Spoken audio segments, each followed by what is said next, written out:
Sabbiiti eyise Reverend Father Jacinto Kibuuka yatikirwa n'atuuka ku ddaala ery'obwa Bishop era okusinza ku minisita wa ssemateeka Kayindo Tafiire yategeeza nga gavumenti gy'aweerezaamu bwe yaleeta eddembe ly'okusinza era nti bakuuma eddembe lino eri buli mukkiriza. Bishop Jacinto Kibuuka yeebazizza omutonzi ku buwanguzi buno era n'atangaaza ne ku biyitiŋŋana nga church gy'aweerezaamu bw'etaliiyo.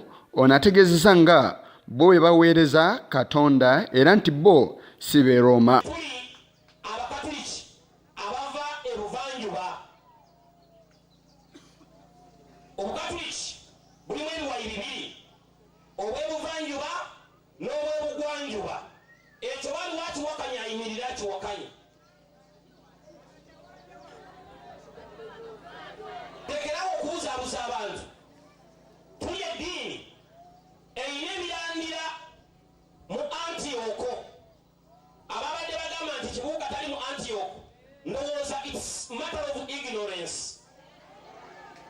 Mu kifo ky'okwogera ebyo mujje mumbuuze lwaki ogamba nti oli wa Antiyoko, then nkunnyonnyole mu kifo ky'okwogera ebinaakuswaza mu bantu. Ti amakanisa ago b'Abaeklezia agayinza okuba nga tegali maaso oba tegagenda mu by'Eroma nga bwe babiteekawo n'amateeka g'e Roma, kale nago makatuliki era tugakkiririzaamu olw'ensonga nti balina akalandira ku batume era bakola ne Ukalisiya entuufu.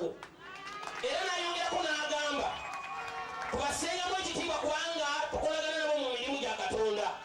Kati oyimirira wa ate n'okuvumirira ng'omutuukirivu Paapa yayogedde. Ono era atangaazizza ne ku nnyimba Eklezia ya Evangelical Orthodox Church ze bayimba awamu n'ebyambalo.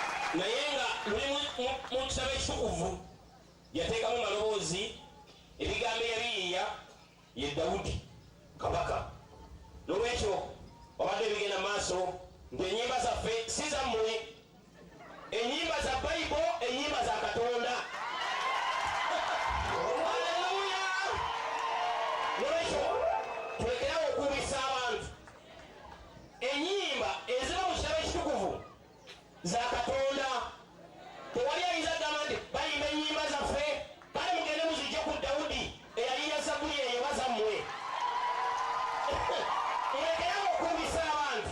Ono ebyokuwasa nga enzikiriza eno bw'ebawa ekyanya naye agikonyeeko. Ennyini yayimirira n'anneebaza okumusabira n'okumusaako emikono n'awona. Kati agamba atya nti bye tukola bya bufere?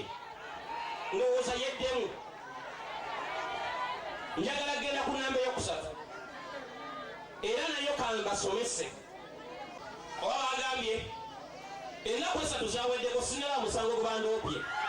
Nabagamba lutalo si lwaffe bantu, lwa Katonda. Yesokofaati oba Yesokofaati mukyamujjukira? Ababadde mu ssala ya Kosofaati mukyagijjukira?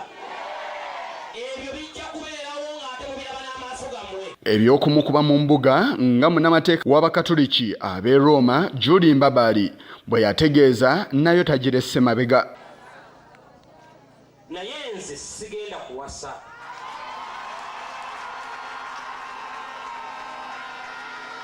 Era